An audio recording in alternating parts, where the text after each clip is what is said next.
Chovvur petrol പമ്പിൽ നിന്നും petrol ചോർന്ന് സമീപത്തെ 12 വീടുകളിലെ കിണറുകളിൽ പെട്രോൾ കലർന്ന് വെള്ളം മലിനപ്പെട്ട് ഉപയോഗ്യശൂന്യമായി. കിണർ വെള്ളത്തിൽ കുളിച്ചവർക്ക് ചൊറിച്ചിൽ അനുഭവപ്പെട്ടു. കിണറുകളിൽ പെട്രോൾ കലരുന്നതായി ആരോഗ്യ വിഭാഗത്തിന്റെ പരിശോധനയിൽ കണ്ടെത്തി.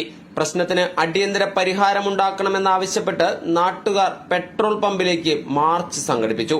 തുടർന്ന് നടന്ന ഉപരോധ സമരം CPIM ലോക്കൽ കമ്മിറ്റി അംഗം AV സഹദേവൻ ഉദ്ഘാടനം ചെയ്തു. PC അനീഷ് അധ്യക്ഷത വഹിച്ചു. പഞ്ചായത്ത് അംഗം വനജ സോളമൻ, KV വിജയൻ എന്നിവർ സംസാരിച്ചു. തുടർന്ന് സ്ഥലത്തെത്തിയ ചേർപ്പ് പോലീസിന്റെ സാന്നിധ്യത്തിൽ പമ്പ് മാനേജരുമായി സമരസമിതി നേതാക്കൾ ചർച്ച നടത്തി. അടിയന്തരമായി പമ്പിലെ ചോർച്ച തടയുക, കിണറുകളിലെ വെള്ളം ഉപയോഗ്യമാകും വരെ പമ്പുടമയുടെ ചെലവിൽ പ്രദേശവാസികൾക്ക് ആവശ്യത്തിന് വെള്ളം എത്തിക്കുക, വെള്ളം സംഭരിക്കാൻ ടാങ്കുകൾ നൽകുക, കിണറുകളിലെ വെള്ളം വറ്റിച്ച് ശുദ്ധീകരിക്കുക, മലിനജലം ഉപയോഗിച്ച് ദേഹാസ്വസ്ഥം അനുഭവപ്പെട്ട് ചികിത്സ തേടിയവർക്ക് നഷ്ടപരിഹാരം നൽകുക എന്നീ ആവശ്യങ്ങൾ പമ്പുടമ അംഗീകരിച്ചതോടെ സമരം അവസാനിപ്പിച്ചു.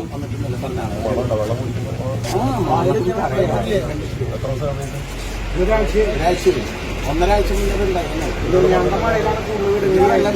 ഇന്നലെ ഒരു പരാതി കൊണ്ട് വെള്ളം അടിച്ചു കൊടുക്കാൻ ഇതിനകത്ത് തീരുമാനം അട്ടിമറിച്ചു ഒരു 20 ലിറ്റർ ഇന്നിപ്പോ രാവിലെ